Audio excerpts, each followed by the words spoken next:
you don't have to feel like your body is broken because you decided to have kids. And I think we feel broken in so many ways already that, I mean, our bodies go through such a huge transformation during pregnancy and then during birth with a vaginal or cesarean section. And so I think that it's not you, it's the system is not designed to support you and help you rehab after. And that's what I really want to change. Ever feel like you suck at this job? Motherhood, I mean. Have too much anxiety and not enough patience? Too much yelling, not enough play? There's no manual, no village, no guarantees. The stakes are high. We want so badly to get it right. But this is survival mode. We're just trying to make it to bedtime. So if you're full of mom guilt, your temper scares you, you feel like you're screwing everything up, and you're afraid to admit any of those things out loud, this podcast is for you. This is Failing Motherhood. I'm Danielle Bettman, and each week we'll chat with a mom ready to be real, sharing her insecurities, her fears, her failures, and her wins. We do not have it all figured out. That's not the goal. The goal is to remind you, you are the mom your kids need. They need what you have, you are good enough, and you're not alone. I hope you pop in earbuds, somehow sneak away, and get ready to hear some hope from the trenches. You belong here, friend. We're so glad you're here. Hey, it's Danielle. I'm so glad you're here. Today, I am talking to Dr. Sara Reardon, board-certified pelvic health physical therapist and founder of The Vagina Whisperer, an online, on-demand workout platform for your pelvic floor and core. She's a mom of 2 boys 2 years apart and is Instagram famous with over 500,000 followers. In today's episode, we talk about all things pelvic floor, debunking many misconceptions and dropping basic knowledge we all wish someone would have told us by now, but no one has. We talk about power peeing, squatty potties, Kegels, constipation, peeing yourself on the trampoline, hemorrhoids, and so much more. You might begin to realize that what you're experiencing is more common than you think, but also not necessarily normal, and there is something that you can do about it. So get ready for the full 411, and now you will be the vagina whisperer of your friend group. Here is my conversation with Dr. Sara.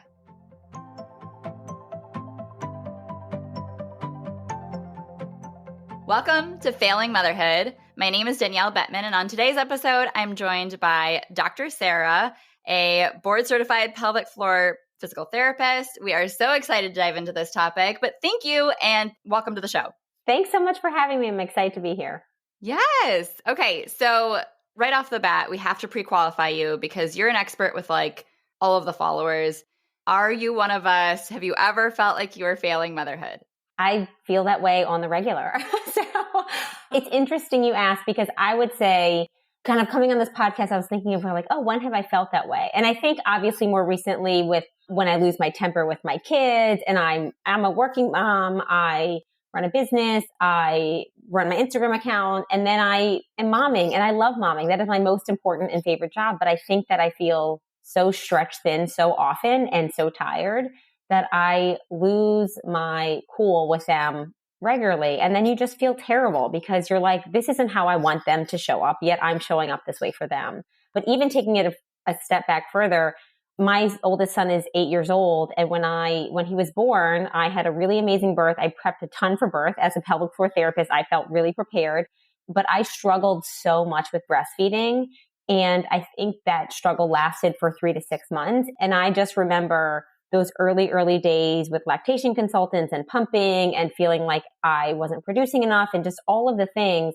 And I was like, I feel like I'm already failing. And this is just week 1.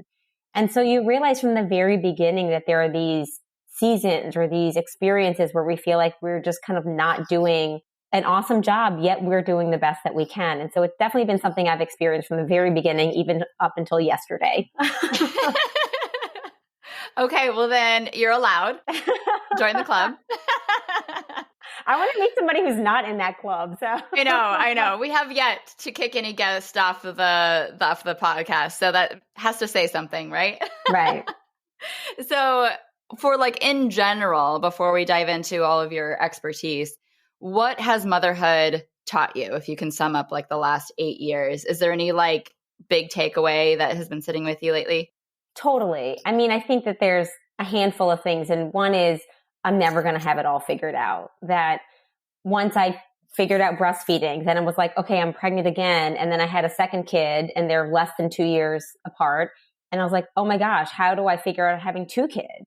And then we moved and I started a new job and I'm like, wait, how am I a working mom with 2 kids? And so it just, and then it's like they're in school now. And I'm like, wait, this is the first time I'm parenting an 8-year-old. And so that's a whole new experience for me. And so what I've realized is like, I'm never going to have it all figured out. There's never going to be a time that I feel like, oh, I've made it. I've got this motherhood thing nailed, you know? And so that's one. And I think the other one is that everything is temporary. I mean, I kind of intellectually knew that, but going through this, you just see that like, gosh, those really hard times when we feel like we're failing, you wake up the next day and your kids have totally forgotten that you've lost your shit on them the day before, or you realize that it's a new day and you've got another chance. And so, but even those really sweet moments when they're, cuddly or they're babies or they're toddlers, it's just all of those really sweet times are also temporary and those kind of move on to another season too. So I would say those are the 2 biggest things that I feel like I'm still experiencing and learning.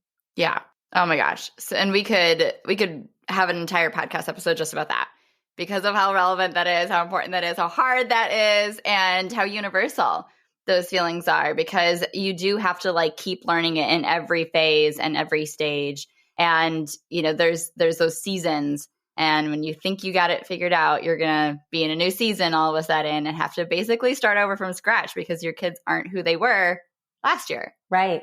Right. Totally. And the challenges are different. Once they're in school or they're in sports, it's like you realize that it's just different. And so I think that it's been allowed me to be a little bit more gentle with myself, that I'm like, okay, just accept you're never going to have it all figured out. And It's also the most important job that I have, so I've really tried to I work a lot, but I also really try to show up and learn how to be a parent because there's no handbook on it, so it is a constant learning experience. Yes. Oh my gosh. So true. We can just end the episode right there. There's your takeaways for the week. But let's talk about the pelvic floor too. Yes, also that. Okay. Well, when I came across you, I was reading an article and it basically summed up and it said, you are non-judgmental and entertaining, but also so honest, and you do all 3 so well.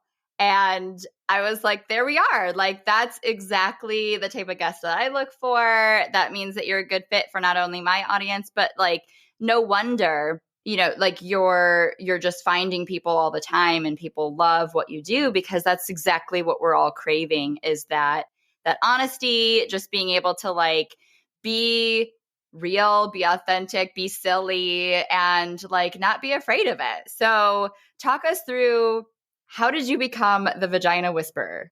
So the Vagina Whisperer is the name of my Instagram account, where I share tons of pelvic floor tips, pregnancy, postpartum, menopause, peeing, pooping stuff. And I started that account a little over 6 years ago when I was pregnant with my second son. And I was sending emails and answering questions for just my group of girlfriends. They were like, hey, do I need to do perineal massage? Or can I do planks during pregnancy? Or just tons of, what's the best belly support for pregnancy? Because we were all having babies around the same time. And they're the ones who called me the Vagina Whisperer, because I was a pelvic floor therapist. I am still one. But when they kind of learned, I'm like, oh, I work with people and their vaginas and help with peeing and pooping and sex. And so that was their name for me. And so I started the Instagram account for them. And then they started sharing it with their friends. And so it just really organically grew during a time where social media started becoming a place where people were looking for information. And then I had my second son and I was showing up on social media with like a messy mom bun and leaky boobs and just on a struggle bus. And I think people really connected with, oh, this is what motherhood really looks like. And I was not filtered or pretty. And I felt less than. I also felt like I was failing because I wasn't showing up with like makeup on and a bra and like, a beautiful kitchen table with like a decorated home. I was like, oh, we are a mess here. And so I think the information was really helpful for people, but I also think that the way that I was showing up was just like, okay, this is just all that I have right now. So this is all I can give, and it was just kind of Yes. hot mess express behind the scenes. Which is so validating. And every friend group needs, a vagina whisperer. Because we don't know what we're doing. Well, and no one's educated us on that. And so I don't expect every friend group to have one, but I do think it's helpful to know that we exist, that pelvic floor therapists exist, that we are resources for women at any stage of life with pelvic floor issues. From, I have moms who I, work with their young daughters who are in high school or college and have difficulty inserting tampons, or they have period pain, or they have painful sex. And then I work with their moms who, they have prolapse or urinary leakage, or, things where it's also limiting their life, their quality of life at a later stage. And so you just realize that, like, if you have a pelvic floor, it may have issues, and we are experts that you can go to for help for that. Yeah. So differentiate what a pelvic floor therapist does versus an OBGYN. So an OBGYN is a medical doctor, and they really, they're like vagina uterus specialists. So they, obviously work with infections and, more pathological diagnoses, but also a lot of pregnancy and birth related things. So it's really like they're keeping mom healthy. They're helping you prepare for baby. They're birthing baby. And then you kind of just check in once a year for birth control. And if you have any infections or anything. A pelvic floor therapist is, we're physical therapists, and physical therapists specialize in working with muscles.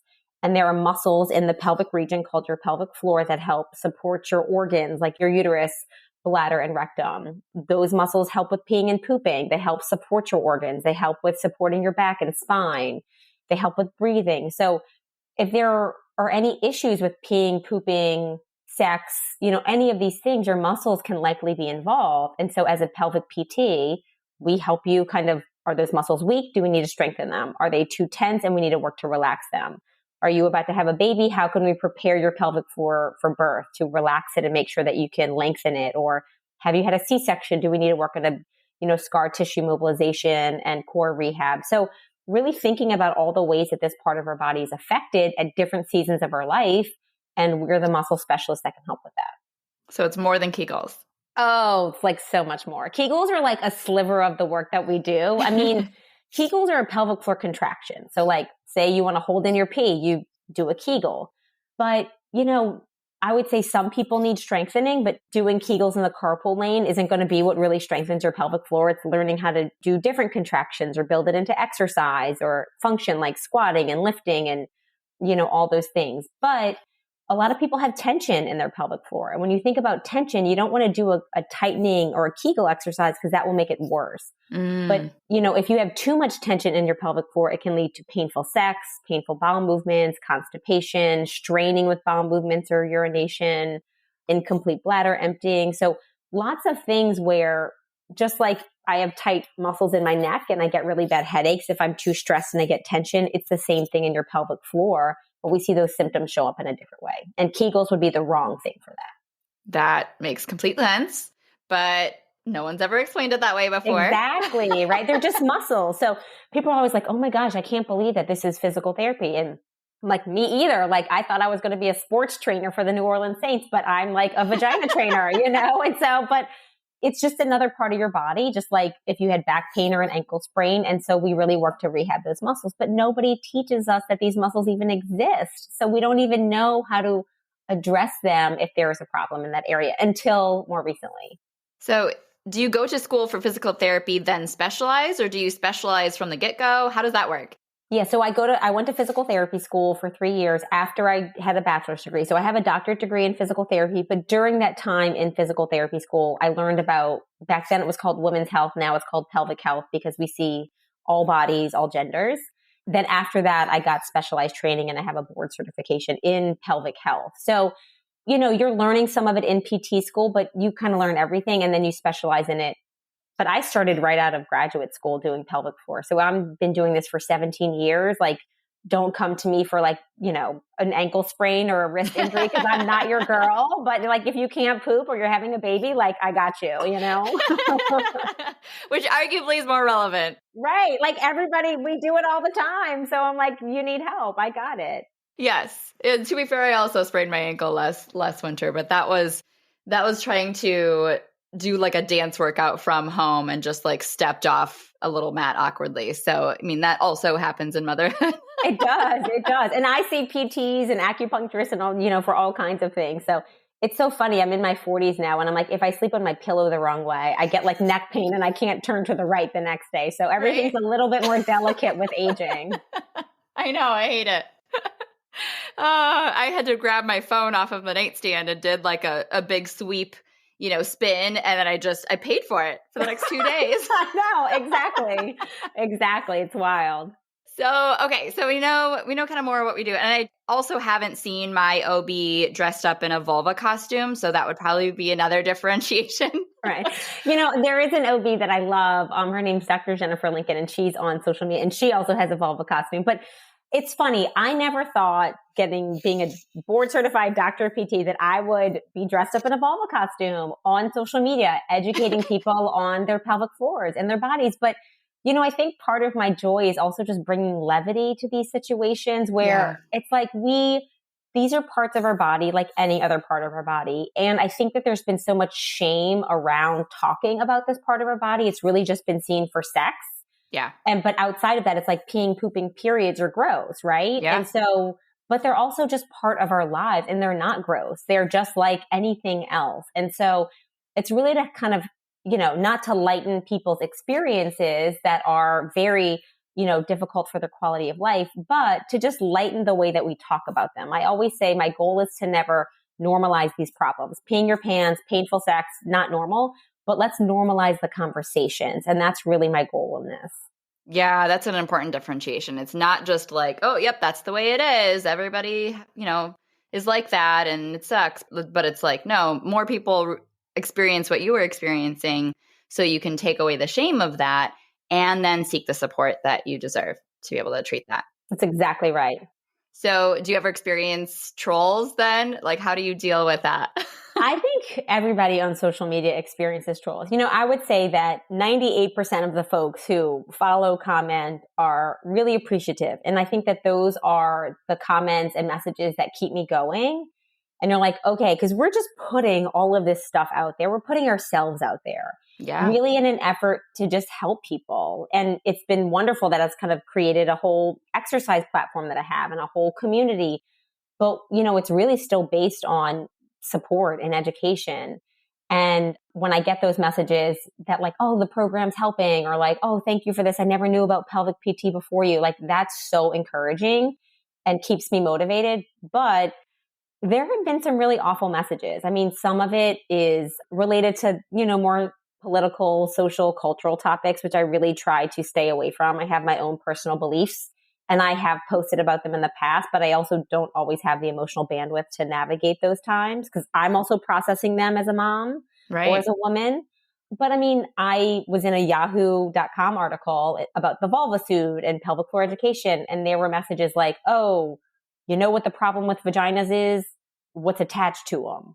Or like, oh, where's the penis whisperer and the dick doc? And like, why aren't we giving, males the same attention we're giving this vulva? And like, just really gross stuff and yucky messages from males. Pictures of penises have been messaged to me. I mean, just really gross, totally gross, inappropriate stuff. And I'm like, oh, this is what's wrong with the world, but the majority of it is not that. And I have really tried to thicken my skin and either delete, block, just not engage when those things happen. Oh yeah. That's gotta be almost a full-time job, like adjusting to that. Well, now I have help and, I have kind of a virtual assistant who helps me. And sometimes she'll get a message and she'll be like, hey, listen, I just want to let you know I'm going to delete this because I don't think it's helpful for you to see. Or, hey, the comments are going a little bit crazy. Do you want to jump in and navigate this or just kind of let it roll? And that's really helped me take a step back because even though you're a brand and a presence, like it does feel really personal. And when you're in this field, like you just want to help. And when you feel like you're not doing that, you definitely start taking it personally. Yeah. Have there been any mindset shifts or like mantras that you've really, clung on to through some of the ups and downs?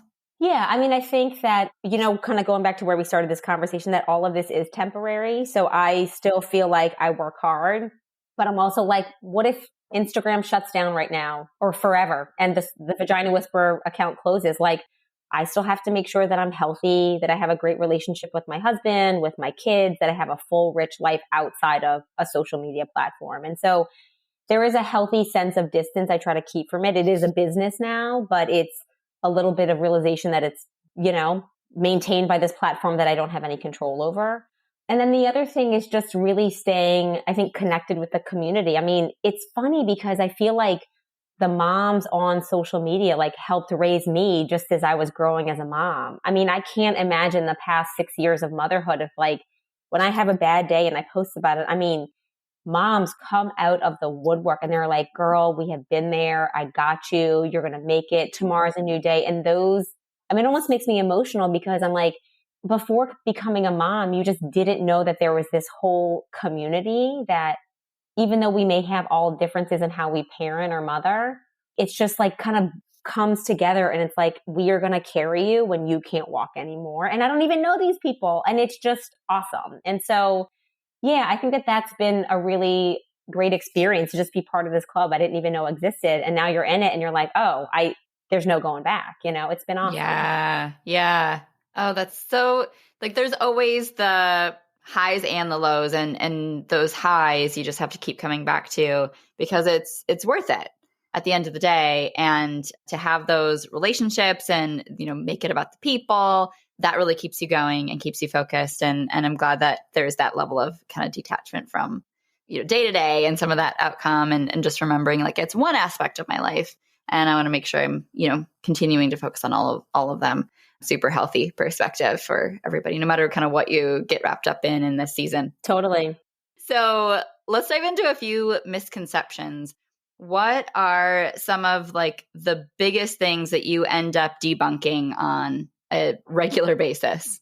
I think one of them you just mentioned is like, oh, just do your Kegels. And like, you can't have a blanket exercise for anything wrong with your pelvic floor. So it's like saying, oh, you have back pain, just do planks, right? So there's so much more that could be involved. And so I think that really what's important about pelvic floor health, I really think of it as a couple different aspects. It's like, a lot of it is prevention. Like nobody has taught us how to pee or poop. So and I'll say this for all the moms listening, just say no to power peeing.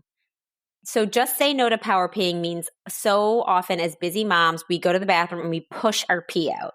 And that's a big no-no because your bladder is a muscle that really pushes the pee out.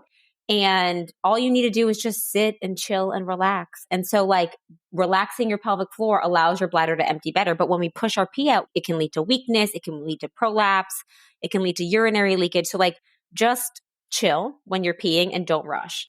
So that's one that like we have to rush our pee and all that stuff. The other one is don't do Kegels when you pee. We're like, oh, if I'm Kegeling when I am peeing, I can just strengthen my pelvic floor. And I'm like, no, again, when you're peeing, you should just be sitting, relaxing and letting it flow.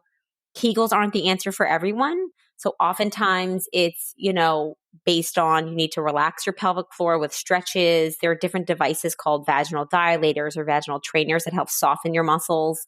So it's really much more focused on lengthening and softening than it is on tightening, depending on kind of if you have tense muscles versus weak muscles. And that really, that the biggest one is that like pelvic floor issues aren't normal. I mean, we experience them more frequently with aging, but there are things that you can do to prevent them. And there's things that you can do to treat them. Like I always say, diapers do not have to be our destiny. Yes, many of us will experience leakage later in life, but you can strengthen your muscles. You can use topical hormone creams to help plump up the tissues. You can use different devices to help support your bladder. Like you don't have to feel like your body is broken because you decided to have kids.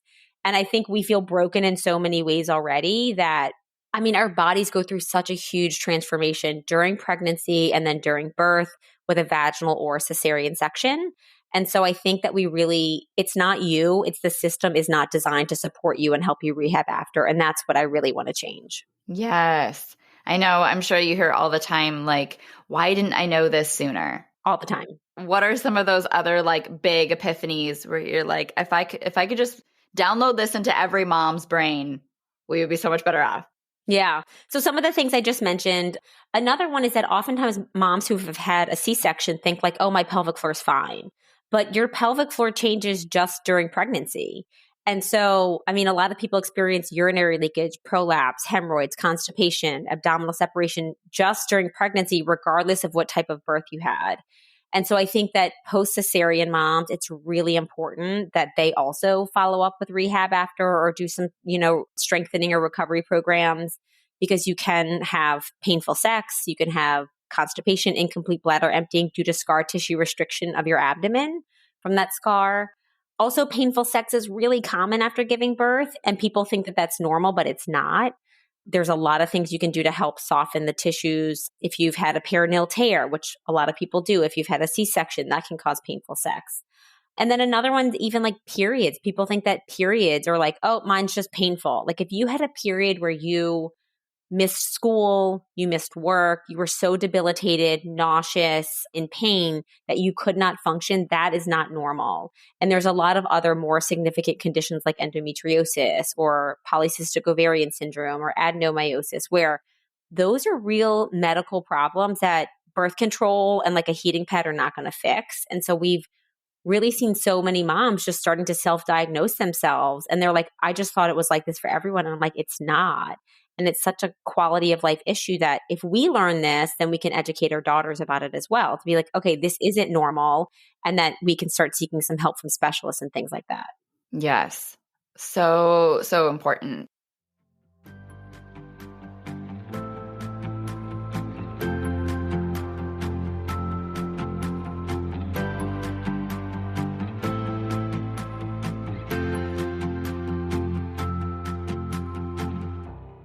So, big emotions from little people are running the show at your house. Is that right?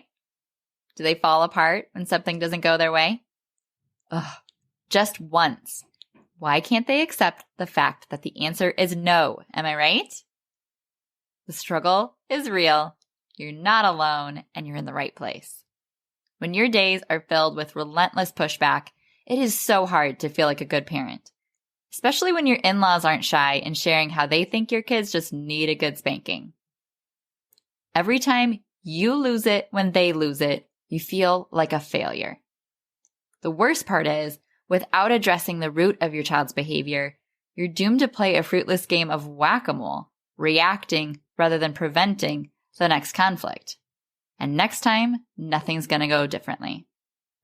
The good news is, when you have a handful of effective discipline tools in your pocket, you're able to step into full confidence as their parent. Parenting actually becomes a whole lot easier. I promise, you're not failing them. You just need more tools. So if you have a tiny human who's full of love and yet so difficult, if you can only be so nice for so long, if you've tried everything and still feel defeated on the daily, my free class, Authentic and Unapologetic, is for you. In this free training, I share 5 huge misconceptions in parenting strong-willed kids that inadvertently invite defiance, 4 mistaken goals they're using their behavior to meet and what to do about it, how to let judgment roll off your back and truly feel like the parent your kids need, and why what you're currently doing just isn't working and isn't going to anytime soon. So go to parentingwholeheartedly.com/unapologetic to access this exclusive free training immediately. That's parentingwholeheartedly.com/unapologetic. The link will be in the show notes.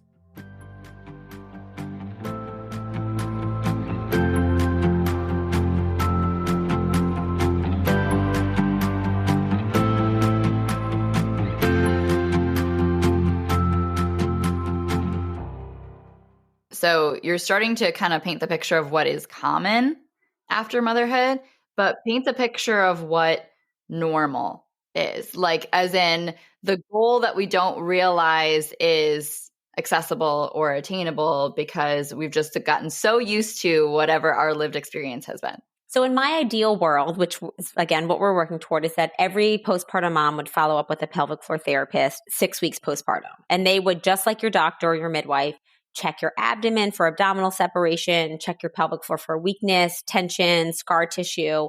And then you would get, an individualized plan. Like, do you need to strengthen? Do you need to work on more relaxation stuff? Do we need to do core rehab for back pain? So a lot of things are common, like back pain or painful intercourse or urinary leakage, but then there's no follow-up. And I'm like, no offense against men, I love men. I have 2 boys, I have a husband, but I'm like, if a man was walking around and couldn't have sex and was peeing his pants all day and couldn't poop or had pain with bowel movements, like the world would stop. And so let's be honest. Yet we're just supposed to return to work and take care of our kids and go back to sex and exercise and like function like nothing's happened. And so it's not that there's things that are like normal and acceptable. It's just like, hey, these things are super common, but working on a pelvic rehab program or seeing a therapist can really help change those and help you feel better and recover after a huge transformation for your body. So, and then also help you feel more confident in having other kids. I mean, I think I work with moms where birth was traumatic or their postpartum issues are so severe that they don't want to have other children. And I think that that's really something I try to, just help them with, of like feeling really confident going into another birth or feeling confident going back into exercise or just having a better understanding of how their body's working and giving them tools like, okay, you leak, let's work on strengthening, let's get you a bladder support. Let's find a way to get you doing the things you want to do where this doesn't impact your quality of life. Yeah. So would you say every mom, like it's normal for every mom to pee while jumping on the trampoline? No, because I don't pee when jumping on the trampoline. So I think it's common. I think there are some things that contribute to it, like, how many births you've had, if you had a long pushing stage during birth, there's a genetic component.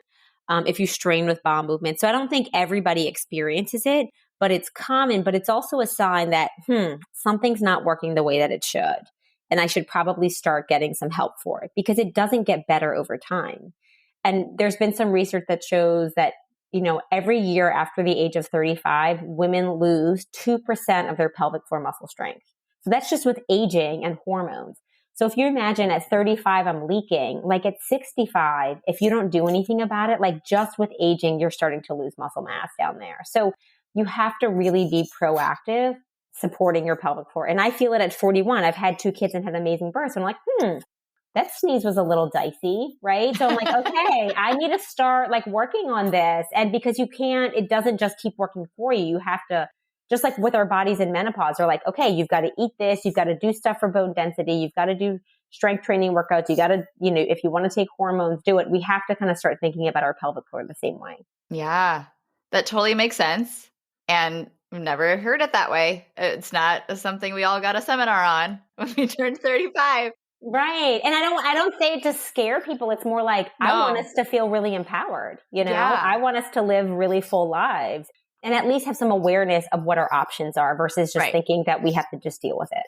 Right. Because the alternative is adjusting our lifestyle to be successful given what we feel comfortable doing or able to do. And then that just becomes more and more limited really early on. Like that's sad that we can't keep up with our kids or be able to be as active as we want to be and, just kind of have to resign to that fact. It does. And I think it also puts us in the closet with a lot of the things that we experience because these things affect other issues, other arenas of our life. So if you have pain with sex or difficulty with orgasms or whatever, you don't want to have sex. And that can cause relational issues. If you need exercise for your mental health, for your anxiety. We hear this all of the time. This is exercise is what you need to do for anxiety and depression. I'm like, if you can't work out because you pee your pants, that affects your quality of life. If you can't socialize or travel because you're worried about leakage of pee or poop, or you don't know if you're going to have access to a bathroom, that's important, And so I think the ripples of these things go far, even into our workplaces, even into our day-to-day life of being able to pick up our babies or bend over to give them a bath or, snuggle our toddler when we've had a C-section and have a newborn baby. I mean, again, I think even just the focus of this, your podcast is like, how do we feel like we're failing? And when we feel like we can't do the things we know we want to do or feel like we know are good for us because we have this limitation, it just feeds into that whole cycle of I'm not good enough. Something's broken in me. I'm failing. Right. It becomes a self-image thing. It becomes a quality of life thing. And yeah, you just painted that picture so well of what those ripple effects can be that we may not have even realized, that it may maybe been really slow evolution and like subconsciously something that we're just not even addressing on a conscious level because we haven't had the resources or the access or the, opportunities for that conversation. Totally. So I think that that's a big part of it. I'm like, my mom didn't even know that this specialty existed. And Right. so, and even I was in it for 10 years before I did like a TED talk about it. And she was like, oh, that's what and I'm like, yes, mom, this is what I've done for a decade, Yeah. And so it's just like, even now they're just starting to have more awareness. And now that we are of a generation where we have access to so much more info, I'm like, awesome. Then we can educate our kiddos. Even my kids know, like, don't push when you pee, buddy. Like, just breathe, or like put that stool under your feet when you're pooping, It's just these little things that we can teach them that I really hope it changes just how prepared the next generation feels as well. Yes. And I feel like there's always that caveat of like, if I don't do it for myself, I'll do it for my kids. Totally. I'll make sure that things are better for them. And this is a huge thing. I know for me, having two girls, it's definitely something that I want to be able to have way more conversations with than I had ever had with my mom, which was none. But right. That's most of us. I think that's most of us, So while you mentioned it, we'll circle back. We got some tips on peeing. Let's get some tips on pooping. What's the 411? What's the do's and don'ts? Awesome. So for everybody who poops, which is all of us, I really recommend you get a squatty potty or a stool under your feet. Putting a stool under your feet helps put you in more of a squatting position. And that really helps your pelvic floor muscles relax so that you can poop better. And like, once you get one, your life is going to change for the better and you're never going back. So, get a squatty potty. They're $25, put it on your holiday list. So that's one. Don't strain when you poop. So instead of holding your breath and pushing out, that can lead to hemorrhoids or prolapse. I tell people to exhale like they're blowing out a bunch of birthday candles. And it's something where if you strain or hold your breath, it actually causes your muscles to tighten up more versus if you have your feet on the stool, you kind of lean forward onto your elbows like you're in a squatting position. And then you exhale like you're blowing out a bunch of birthday candles. It helps you relax better to empty the tank. And that's actually how I teach my kids to poop. I put a stool under their feet and then I give them a straw, like those little twirly straws they get at birthday parties, and I keep them in the bathroom. And instead of them having to like grimace to poop, I tell them to blow through the straw. And for some reason, it just helps them breathe enough to kind of relax their muscles to empty. And then another big thing is like too much dairy, too much processed food, and not enough hydration are some of the key components that cause constipation. I just see more people with hemorrhoids and fissures and, prolapse from straining during bowel movements. And all of that affects your pelvic floor. So it's diet, it's hydration, and it's how you poop that really can help as well. So talk to me a little bit more about hemorrhoids. If you get a hemorrhoid after labor, does it stay with you forever? And like, how do you treat it? And how common is that? So super common. And they're super common during pregnancy and they're super common postpartum and really at any stage. A hemorrhoid is a prolapse to vein. So think of it like you get the varicose veins in your legs during pregnancy because there's just more pressure on the vessel walls. It's the same thing, but that vein just happens to be in your butthole. And so from straining with constipation during pregnancy, because progesterone causes constipation and you have so much progesterone during pregnancy, hemorrhoids are really common. So you treat it by not straining, using some of the techniques we talked about. I really recommend something called magnesium citrate. So the brand is called Natural Calm, and it's a powder mix or it's gummies that you can take. And it just magnesium citrate keeps your poop really soft. So it's like you don't have to strain to push it. So I tell people to take that nightly. You can take it during pregnancy, postpartum. Even kiddos can take it, but just always check with your medical provider. So those are some of the things you want to make sure that you're addressing. And then sitz baths when you have hemorrhoids, like putting your butt in like a little bath of Epsom salt 3 times a day. Who has that time? But 3 times a day for 15 minutes helps. But once a hemorrhoid reduces, it just becomes like a little skin tag. So it looks like a little skin tag on the outside of your butthole. So it always kind of that skin tag stays down, but the hemorrhoid will reduce.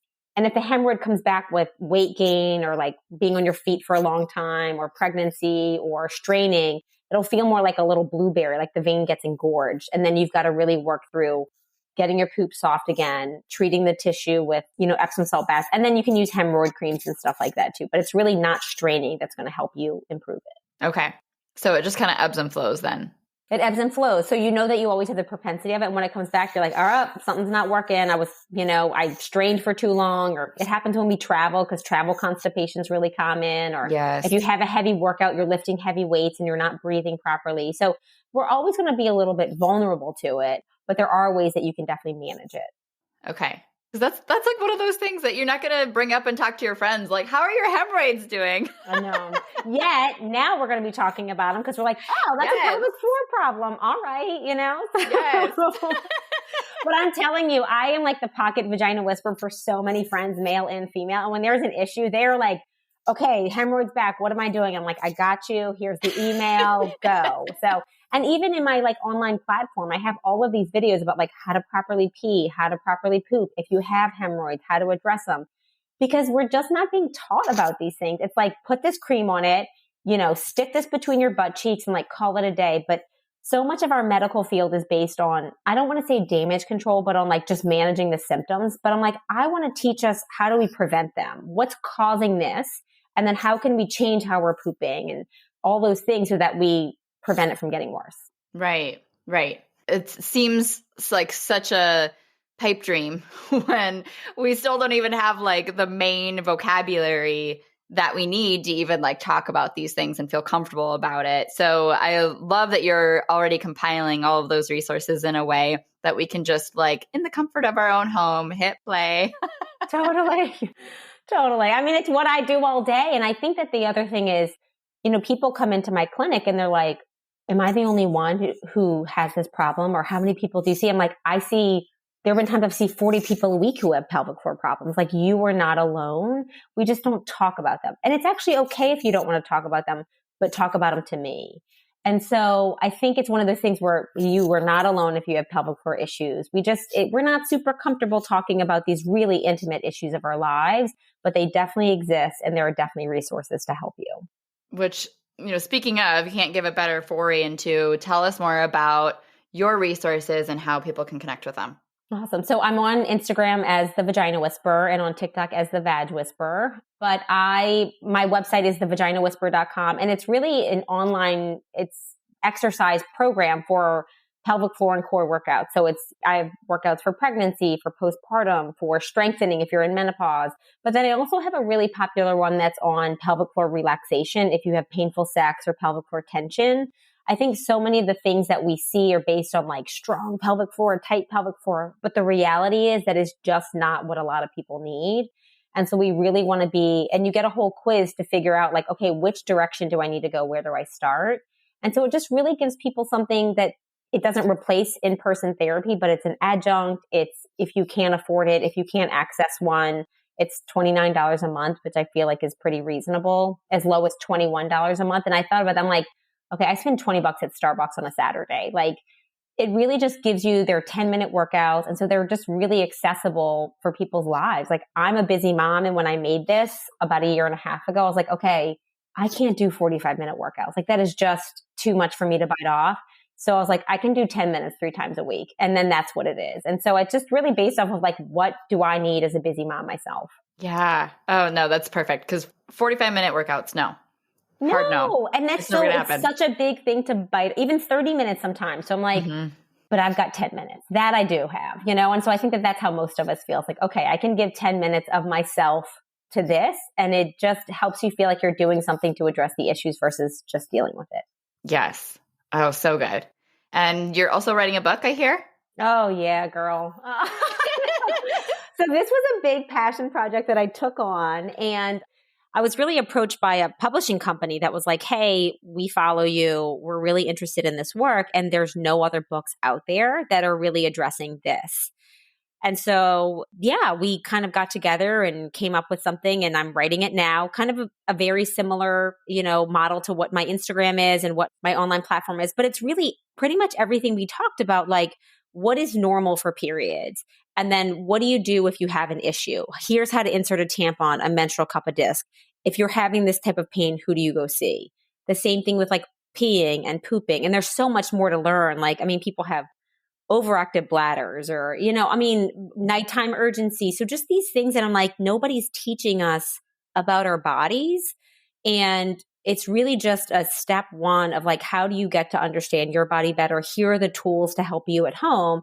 And even how do you have these conversations with your medical providers? How do you have these conversations with your kids? So just really opening those doors for kind of awareness, education, and, a pelvic floor 101 that we didn't even know before this conversation hemorrhoids were related to your pelvic floor. And now it's like, all right, everybody's going to be taking sitz baths and, getting a squatty potty. So it's just, I'm really excited about it. It'll be out in early 2025, but I'm finishing it up next summer. So.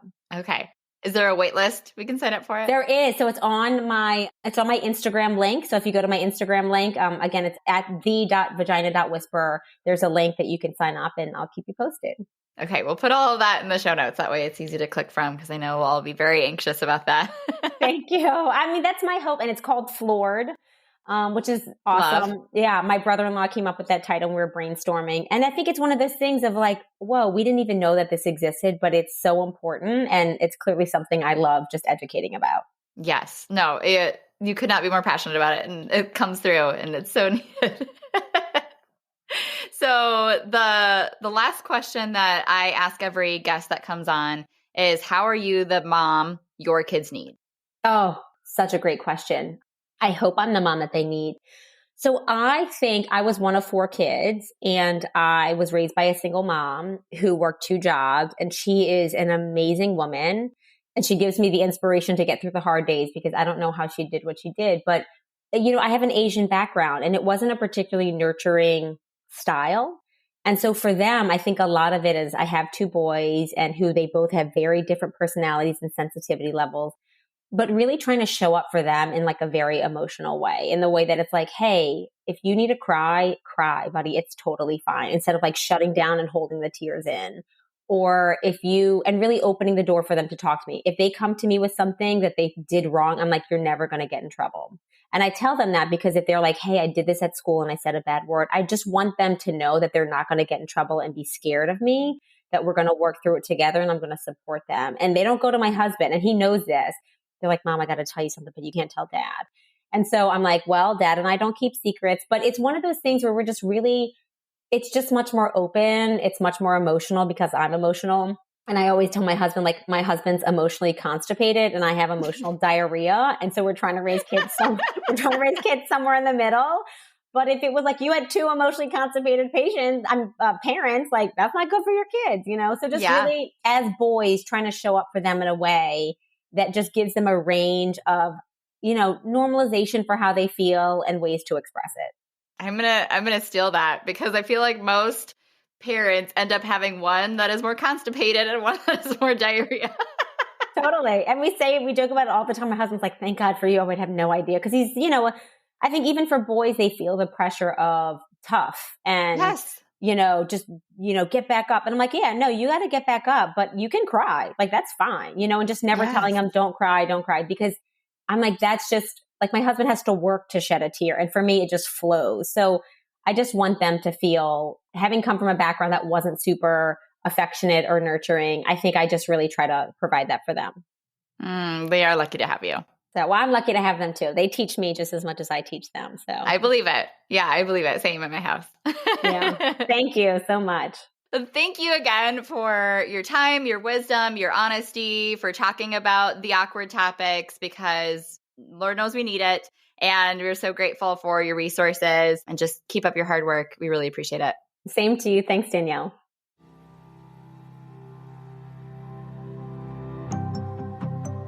Thank you so much for tuning into this episode of Failing Motherhood.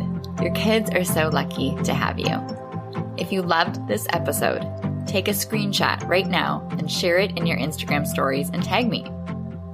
If you're loving the podcast, be sure that you've subscribed and leave a review so we can help more moms know that they are not alone if they feel like they're failing motherhood on a daily basis. And if you're ready to transform your relationship with your strong-willed child and invest in the support you need to make it happen, schedule your free consultation using the link in the show notes. I can't wait to meet you. Thanks for coming on this journey with me. I believe in you, and I'm cheering you on.